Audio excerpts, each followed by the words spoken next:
Hey guys, welcome back to another YouTube video. So today in this video we are going to cover operational amplifier in one shot. This operational amplifier unit will be covered based on current AKTU syllabus. So without any further delay, let's get started. So मैं अपना AKTU का notes खोल लेता हूँ operation amplifier का.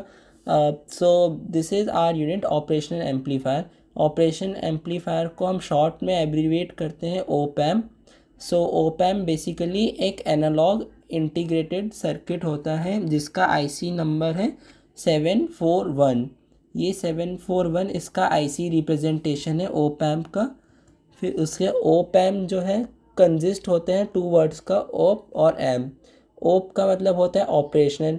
Operational amplifier इसे हम operational इसलिए बोलते हैं क्योंकि इसमें हम एडिशन भी कर सकते हैं, सब्ट्रैक्शन भी कर सकते हैं, इंटीग्रेशन भी करेंगे और लॉग और एंटी लॉग भी हम ऑपरेशनल के थ्रू निकाल सकते हैं.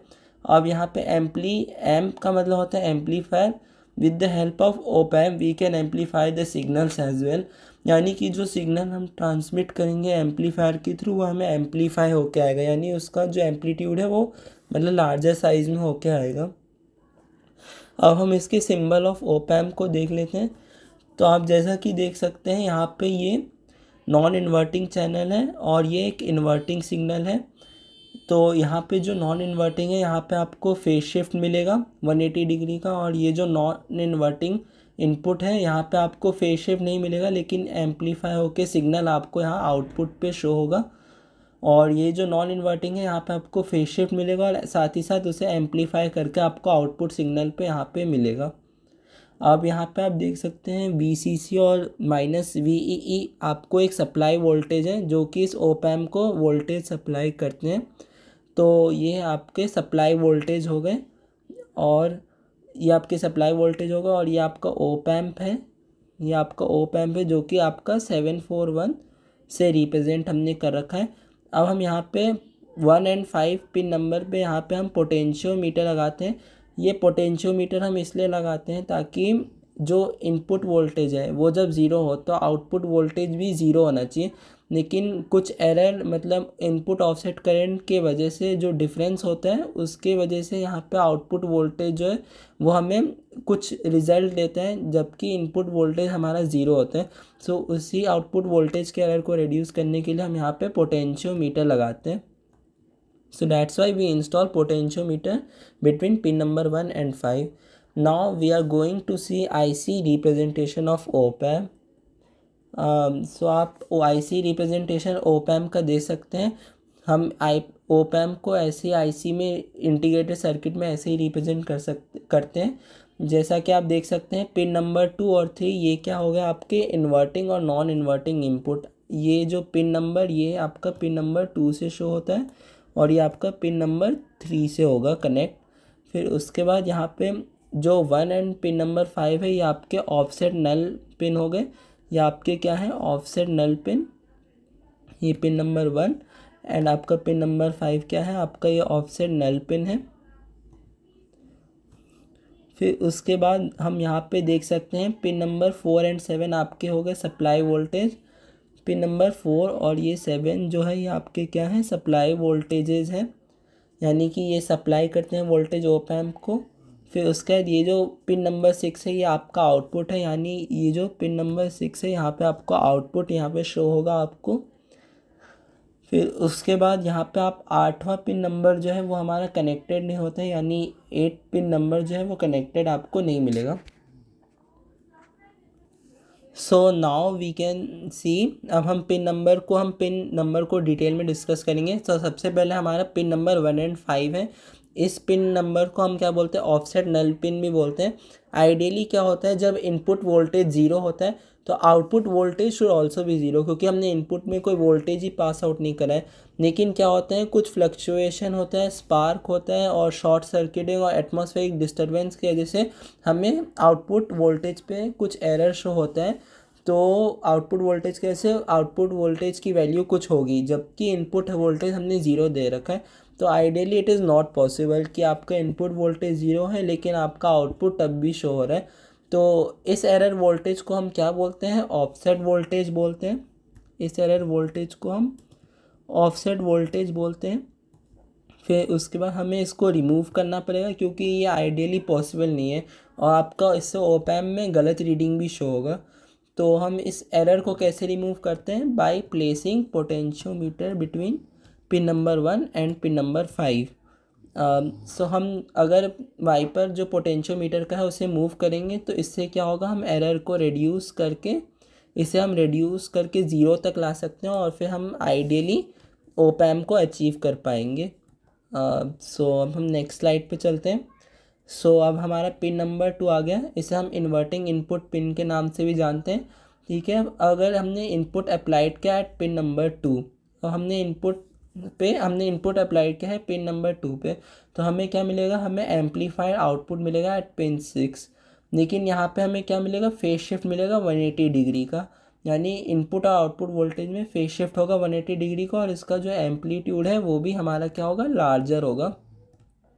इसका जो एम्पलीट्यूड है वो हमें लार्जर मिलेगा इनपुट वोल्टेज से। तो आप देख सकते हैं यहाँ पे हमने इनपुट सिग्नल को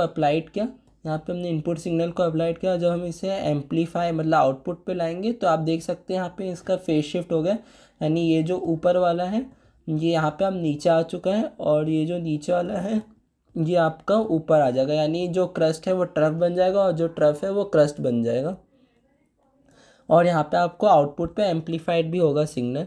फिर अब हम pin number 3 non inverting input की बात करेंगे। यहाँ पे जो नॉन इन्वर्टिंग इनपुट है इसे हम पिन नंबर 3 पे लगाते हैं। यहाँ पे हमें क्या मिलेगा, फेज शिफ्ट एक भी 180 डिग्री का नहीं मिलेगा बिटवीन इनपुट एंड आउटपुट, लेकिन यहाँ पे हमें जो सिग्नल है वो एम्पलीट्यूड मिलके मतलब एम्पलीफाई होकर हमें सिग्नल मिलेगा, यानी लार्जर एम्पलीट्यूड का हमें यहाँ पे आउटपुट पे सिग्नल रिसीव्ड होगा जब हम इनपुट को पिन नंबर 3 से पास आउट करेंगे, इन्वर्टिंग इनपुट के थ्रू पास आउट करेंगे इनपुट सिग्नल को।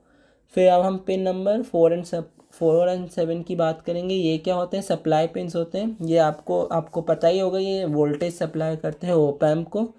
फिर पिन नंबर 6 जो है ये आउटपुट लेता है ओप एम्प का, मतलब जो भी हमने इनपुट सिग्नल पास आउट करा है वो हमें पिन नंबर 6 पे यहाँ पे शो होगा।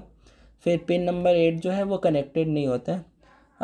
So that's all with the IC configuration of op-amp. Now we will discuss block diagram of op-amp. So block diagram op-amp का हमें ऐसे ही बनाना है। ये डायग्राम बहुत इंपॉर्टेंट है, ये आपको एग्ज़ाम में बनाना पड़ेगा। So op-amp का जो ब्लॉक डायग्राम है उसमें ये 4 स्टेजेस में कॉम्प्रोमाइज़ करता है। यानी पहला इनपुट स्टेज होगा, फिर दूसरा इंटरमीडिएट स्टेज होगा, फिर तीसरा लेवल शिफ्टर स्टेज होगा और चौथा आउटपुट स्टेज होगा। सो इस 4 लेवल और ब्लॉक डायग्राम से हमारा ओप एम्प का ब्लॉक डायग्राम शो होता है। सो सबसे पहले हम इनपुट स्टेज की बात करेंगे। तो इनपुट स्टेज जो है वो डुअल इनपुट और बैलेंस आउटपुट डिफरेंशियल एम्पलीफायर का कॉम्प्रोमाइज़ करते हैं, यानी कि ये बैलेंस इनपुट और बैलेंस आउटपुट डिफरेंशियल एम्पलीफायर से बनता है। तो इसका जो फंक्शन है स्टेज का वो हमें क्या कराता है, हाई इनपुट इम्पीडेंस ओप एम्प को देता है और हाई वोल्टेज गेन भी देते हैं ओप एम्प को, यानी हाई इनपुट इम्पीडेंस देगा ओप एम्प को और हाई वोल्टेज गेन देगा। सो ये हमारा फंक्शन होता है स्टेज का। फिर उसके बाद अब हम डिफरेंशियल एम्पलीफायर की बात करते हैं। तो डिफरेंशियल एम्पलीफायर एक ऐसा सर्किट है जो कि क्या करता है, एम्पलीफाई करेगा difference of 2 input signal supplied, यानी जो डिफरेंशियल एम्पलीफायर है वो सिर्फ 2 इनपुट के जो डिफरेंस होते हैं उसको एम्पलीफाई करेगा। सो अब मैं दिखा देता हूँ। जो ये हमारा स्टेज है ये डुअल इनपुट, यानी यहाँ पे 2 इनपुट दे रखे हैं हमने और ये डुअल आउटपुट यहाँ पे आपको देख सकते हैं। तो ये डुअल इनपुट और dual balance output differential amplifier का सर्किट है। यहाँ पे हमने 2 ट्रांजिस्टर लगा रखे हैं और ये हमारे सप्लाई वोल्टेजेस हो गए, तो यही होता है dual input balance output differential amplifier. तो Q1 और Q2 क्या है, मैच ट्रांजिस्टर है, यानी इनके जो बीटा है वो एब्सोल्युटली सेम होता है। बीटा हमारा क्या होगा, IC/I, बीटा हमारा होता है IC/I। ये हमने BJT में पढ़ा है, IC/I। तो यहाँ पे हमें क्या होगा, इनपुट और आउटपुट जो कैरेक्टरिस्टिक है वो भी हमें सेम मिलेगा, यानी जो इन दोनों मैच ट्रांजिस्टर का इनपुट और आउटपुट वोल्टेज है वो भी हमें सेम मिलेगा, यानी ये क्या होगा, V0 जो है वो, यानी हमारा आउटपुट वोल्टेज जो है वो क्या होगा, gain into difference of voltage input voltages. तो यहाँ पे हमने क्या किया, इनपुट हमने क्या किया, base of both the since the input is given to the base of both the transistor, हमने इनपुट जो है वो बोथ बेसिस ऑफ ट्रांजिस्टर में दिया, इसलिए इसका नाम डुअल इनपुट होता है और बैलेंस इनपुट। और जो हमने आउटपुट है वो हम क्या करते हैं, हमेशा हम दोनों कलेक्टर से लेते हैं, यानी दोनों ट्रांजिस्टर के कलेक्टर से हम इसका आउटपुट लेते हैं, तो इसलिए इसका नाम क्या पड़ जाता है, बैलेंस आउटपुट। सो ये हमारा बैलेंस आउटपुट होगा। अगर हमने इनपुट जो है वो सिर्फ एक ही ट्रांजिस्टर पे अप्लाई किया तो वो क्या हो जाएगा, सिंगल इनपुट हो जाएगा और अनबैलेंस इनपुट हो जाएगा। और अगर हमने आउटपुट सिर्फ एक ही कलेक्टर से लिया है, एक ही ट्रांजिस्टर के कलेक्टर से लिया, तो उसे हम क्या बोलेंगे, अनबैलेंस आउटपुट बोलेंगे। सो हमारा इनपुट स्टेज इतने में ख़त्म होता है। फिर अब हम इंटरमीडिएट स्टेज के बारे में डिस्कस करेंगे। तो इंटरमीडिएट स्टेज जो है ये कॉम्प्रोमाइज़ होता है डुअल इनपुट और अनबैलेंस आउटपुट डिफरेंशियल एम्पलीफायर का, यानी कि इसमें आपको इनपुट जो है वो डुअल रहेगा यानी बैलेंस इनपुट रहेगा, लेकिन जो आउटपुट है वो आपको एक ही मिलेगा, यानी आपको दूसरा आउटपुट यहाँ पे नहीं मिलने वाला है। तो इस फंक्शन का मतलब जो फंक्शन होता है स्टेज का वो होता है, हमें rest of the voltage gain provide कराता है। ये जो स्टेज है ये हमें rest of the voltage gain provide कराएगा। सो ये हमारा इंटरमीडिएट स्टेज हो गया। अब हम लेवल शिफ्टर स्टेज के बारे में बात करेंगे। तो लेवल शिफ्टर स्टेज जो है वो emitter follower constant current source का कॉम्प्रोमाइज़ करता है।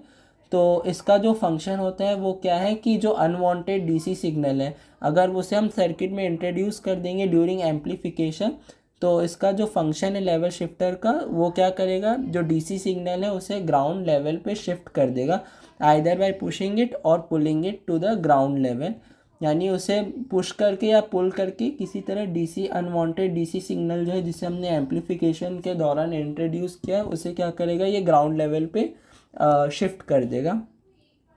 फिर उसके बाद अब हमारा लास्ट स्टेज आता है आउटपुट स्टेज।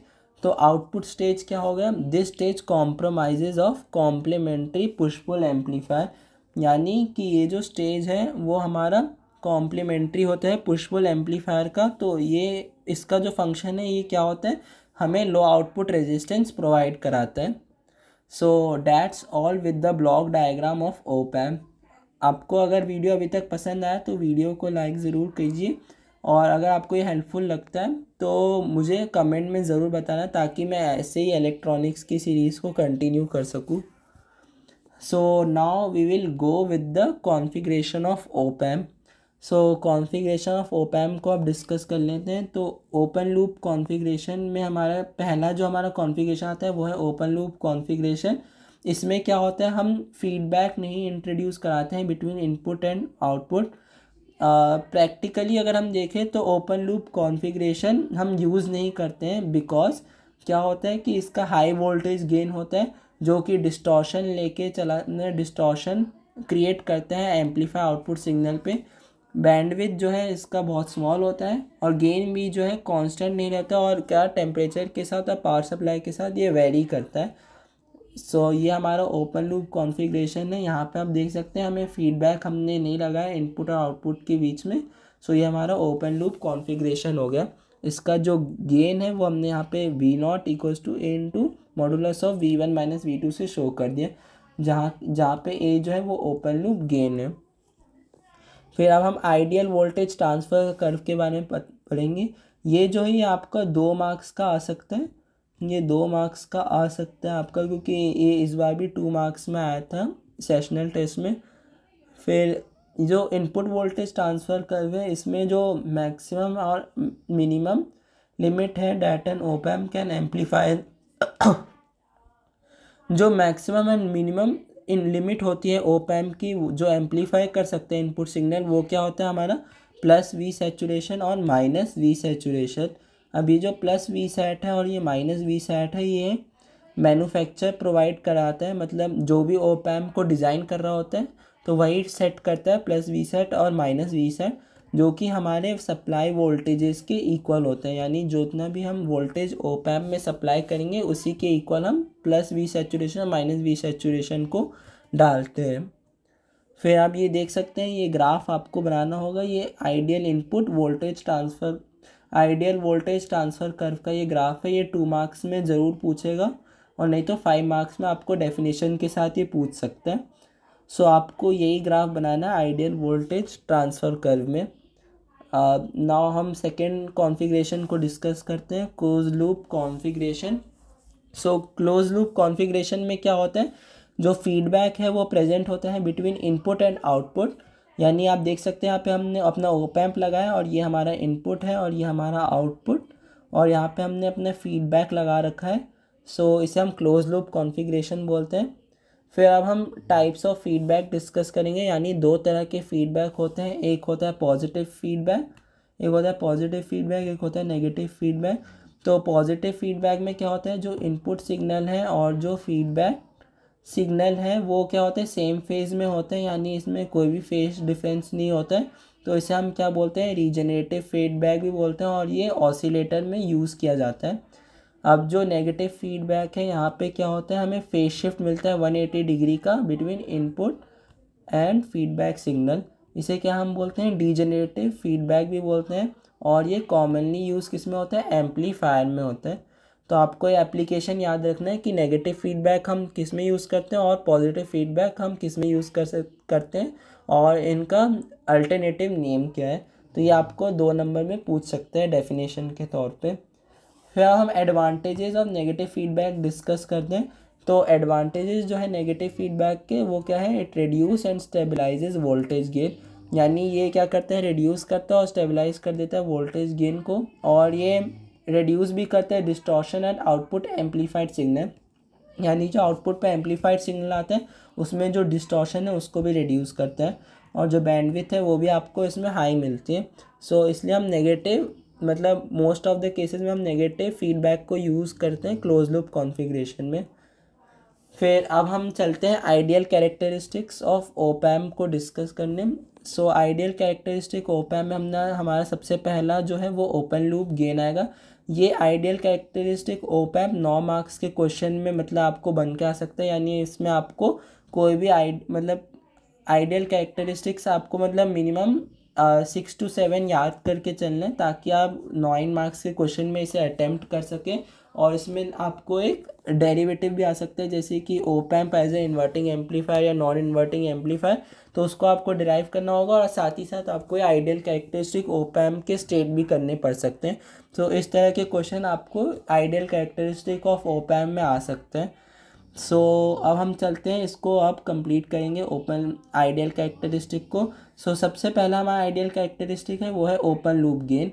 ये जो ओपन लूप गेन है इसे हम डेरिवेशन में भी यूज़ करते हैं जब हमें वर्चुअल शॉर्ट निकालना पड़ता है। तो जो हमारा सबसे पहला कैरेक्टरिस्टिक है वो है ओपन लूप गेन।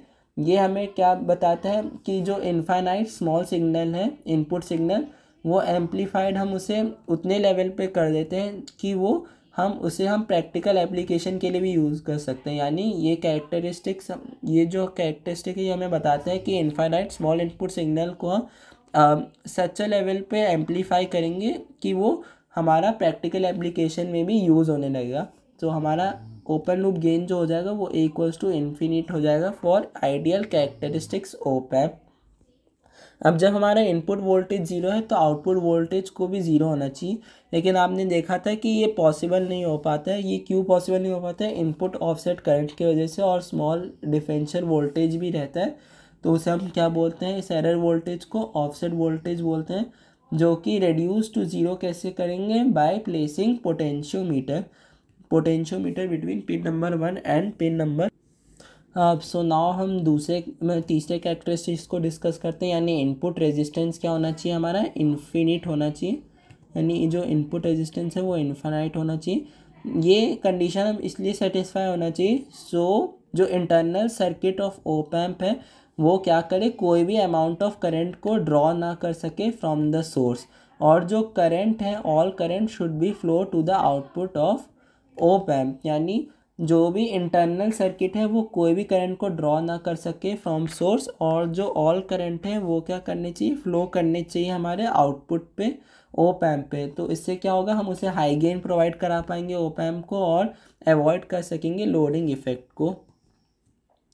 फिर उसके बाद अब हमारा नेक्स्ट प्रॉपर्टी हम डिस्कस करेंगे, यानी आउटपुट रेजिस्टेंस जो है वो हमारा ज़ीरो होना चाहिए। आउटपुट रेजिस्टेंस क्यों ज़ीरो होना चाहिए? क्योंकि आपको मैंने पहले ही बताया, हमने इनपुट रेजिस्टेंस को इनफाइनाइट कर दिया, यानी हमें जितने भी करंट है वो हमें आउटपुट पे ड्रॉ कराना है ताकि हम उसे हाई गेन दे सकें और लोडिंग इफेक्ट को अवॉइड कर सकें।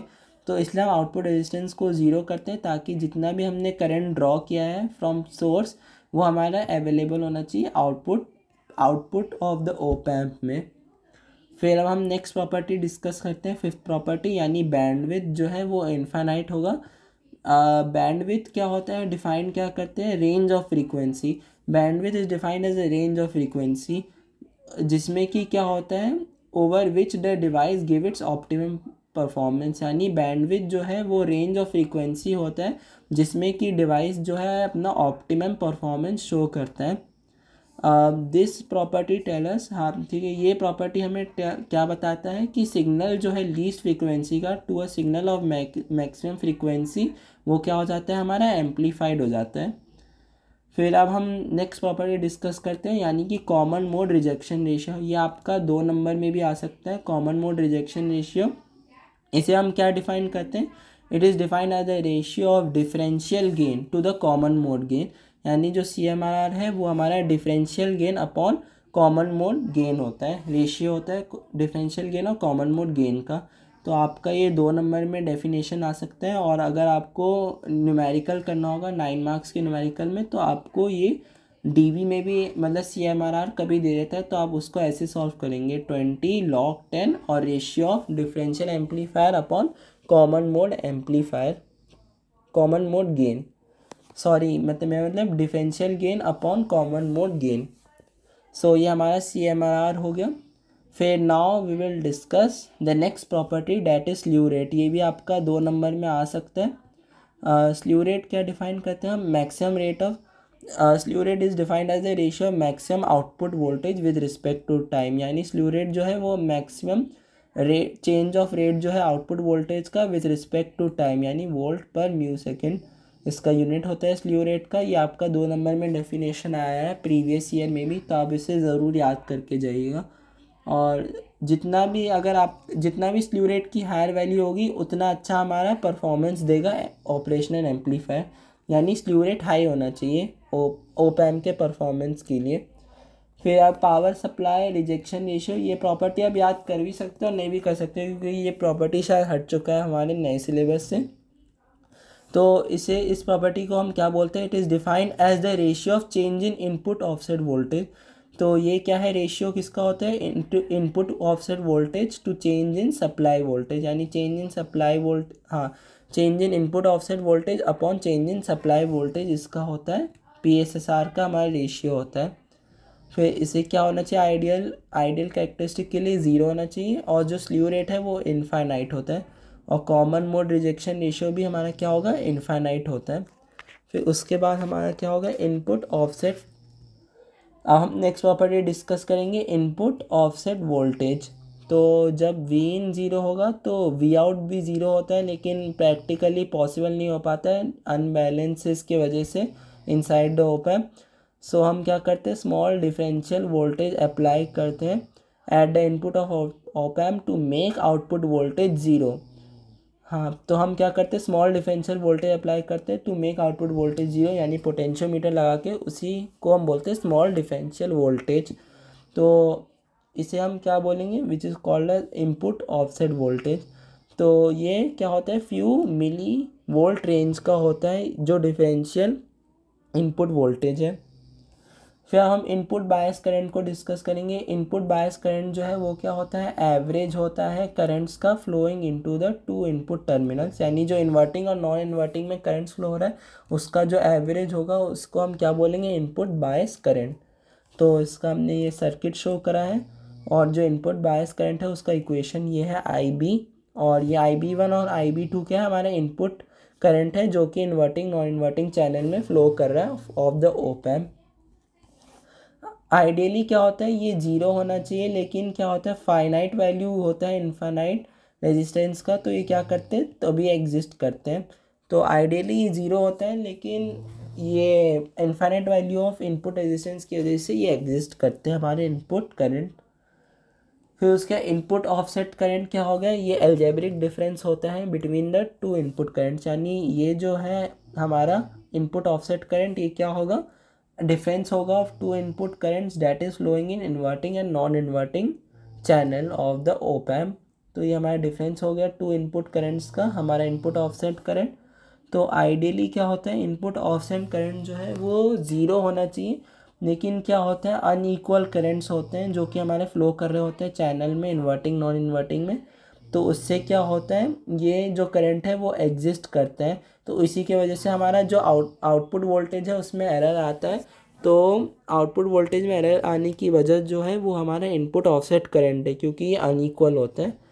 तो हम क्या करते हैं, ये जो इनपुट ऑफसेट करंट है आप देख ही सकते हैं, ये क्या करते हैं, राइज करते हैं फाइनाइट आउटपुट वोल्टेज, जबकि हमारा इनपुट वोल्टेज जो है वो ज़ीरो है।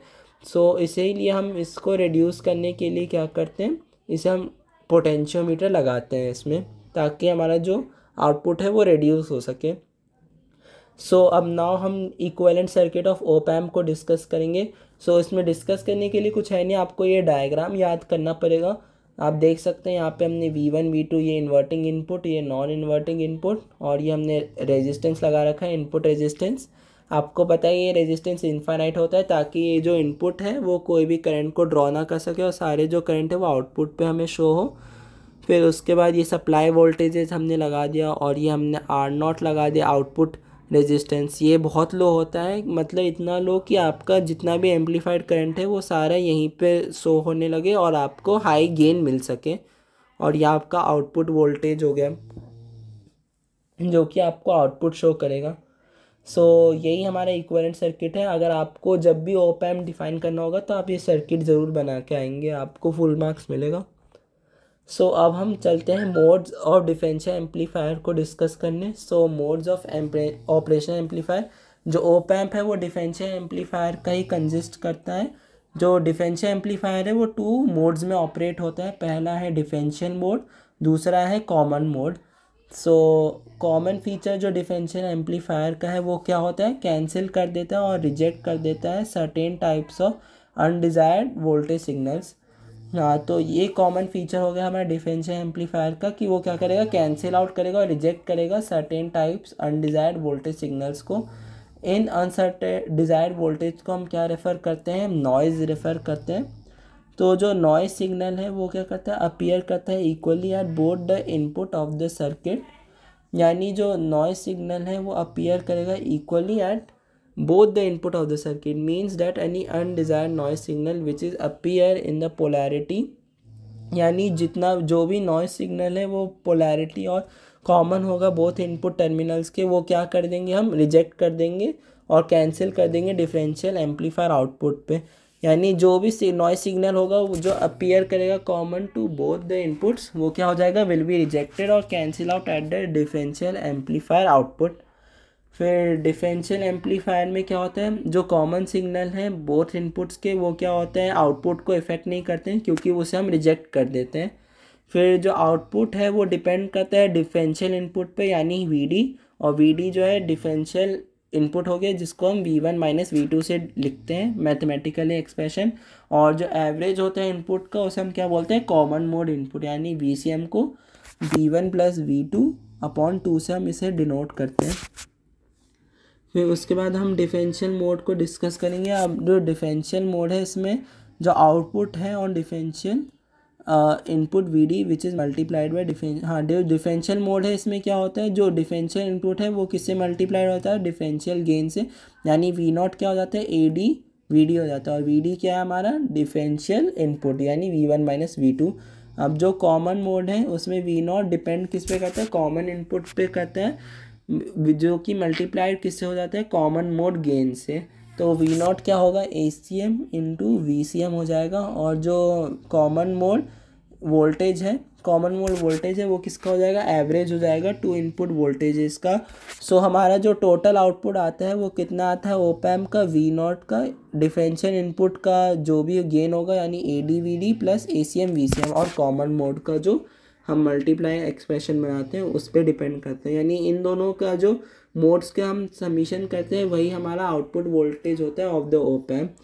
तो हमने CMR को डिफाइन क्या कहते हैं, डिफरेंशियल मोड इनपुट और डिफरेंशियल मतलब कॉमन क्या कहते हैं, gain of differential upon gain of common mode. So हमें क्या हम जो मतलब आइडियल कैरेक्टरिस्टिक बनाते हैं उसमें हमें क्या एम्पलीफाई करना होता है, डिफरेंशियल इनपुट, यानी कि हम डिफरेंशियल इनपुट को ही चाहते हैं कि वो एम्पलीफाई हो, लेकिन जो हम एम्पलीफाई करते तो उसमें कॉमन सिग्नल नॉइज़ भी होता है। फिर उसके बाद क्या होगा, we want to amplify differential input, लेकिन क्या होता है कि कॉमन सिग्नल को हमें ज़ीरो करना होता है, तो हम उसे क्या करते हैं, स्मॉल रखते हैं, लेकिन ideally it should be zero. So इसीलिए क्या होता है, मतलब मेरा कहने का मतलब ये है कि हम सिर्फ डिफरेंशियल इनपुट डिफरेंशियल गेन को ही एम्पलीफाई करते हैं और कॉमन मोड को कीप करते हैं as low as possible. That's why जो आइडियल कैरेक्टरिस्टिक है ओपैम्प का, जो हमने पहला डिस्कस किया था जिसमें CMR इन्फिनिट है, तो उसकी वजह यही है क्योंकि हम सिर्फ डिफरेंशियल गेन को ही एम्पलीफाई करते हैं और कॉमन गेन को आइडियली हम ज़ीरो रख देते हैं। तो जब भी ज़ीरो रखेंगे तो 1/∞ क्या हो जाएगा, ज़ीरो हो जाएगा। सॉरी 1/0 क्या हो जाएगा, हमारा इन्फिनिट हो जाएगा। इसलिए हमारा जो कॉमन मोड रिजेक्शन रेशियो है वो क्या आते हैं, इन्फिनिट आते हैं। फिर उसका हम सर्किट डायग्राम बनाएंगे डिफरेंशियल एम्पलीफायर का, यानी जो ये आपका इंपॉर्टेंट है। आप अपने 9 मार्क्स में जब भी आपको मोड्स ऑफ मतलब डिफरेंशियल एम्पलीफायर पूछे तो आपको ये सर्किट डायग्राम ज़रूर बना के आना है BJT की हेल्प से। सो ये हमारा BJT डिफरेंशियल मोड हमने डिस्कस किया। तो डिफरेंशियल मोड को हम बनाएंगे BJT के थ्रू। तो यहाँ पे हमने ये सप्लाई वोल्टेजेस दे दिए V1 V2, और फिर उसके बाद ये हमारे मैच ट्रांजिस्टर हैं और यहाँ पे हमने डुअल आउटपुट भी दे दिया। सो ऐसे आप अपना डिफरेंशियल मोड बनाएंगे और आपका ये आ जाएगा। और फिर उसका कॉमन मोड इनपुट में आप देख सकते हैं यहाँ पे दोनों जो हमारे इनपुट वोल्टेजेस हैं वो एक ही वोल्टेज से कनेक्ट हैं, यानी VCM से। सो ये हमारा क्या हो जाएगा, कॉमन मोड हो जाएगा circuit diagram using BJT configuration. So ये हमारा हो गया सर्किट डायग्राम। फिर अब जितना भी हमारा थ्योरेटिकल पार्ट था वो हमारा कवर हो चुका है। अब हम क्या करेंगे, अब हम प्रूविंग पार्ट में बढ़ते हैं। सो ये हमारा प्रूविंग पार्ट आ चुका। सो अब आज के लिए हमने बहुत कवर कर लिया है। तो अब मैं नेक्स्ट वीडियो में जितना भी मतलब प्रूफ वाला पार्ट है उसे मैं डिस्कस करूँगा। So that's all with this video. So अगले वीडियो में मैं आपको इनके जो इतने भी प्रूफ्स हैं, यानी ओपैम्प में जितने भी इन्वर्टिंग, नॉन इन्वर्टिंग और जो इंटीग्रेटर और डिफरेंशिएटर हैं उनके प्रूफ्स मैं आपको नेक्स्ट वीडियो में दूंगा। और उसके फर्दर नेक्स्ट वीडियो में हम इसके जितने भी न्यूमेरिकल हैं उसको भी डिस्कस कर लेंगे। सो हमारा जो ओपैम्प है वो कंप्लीट हो जाएगा हमारा 1 शॉट में। सो that's all with the video. अगर आपको ये वीडियो पसंद आता है तो लाइक ज़रूर करना और कमेंट में मुझे ज़रूर बताना कि आपको ये वीडियो हेल्पफुल लगा कि नहीं। और मैं आपके लिए जल्दी से जल्दी इसका जो प्रूविंग पार्ट है उसको भी जल्दी लेके आऊँगा। So thank you for watching this video. I hope you like this video.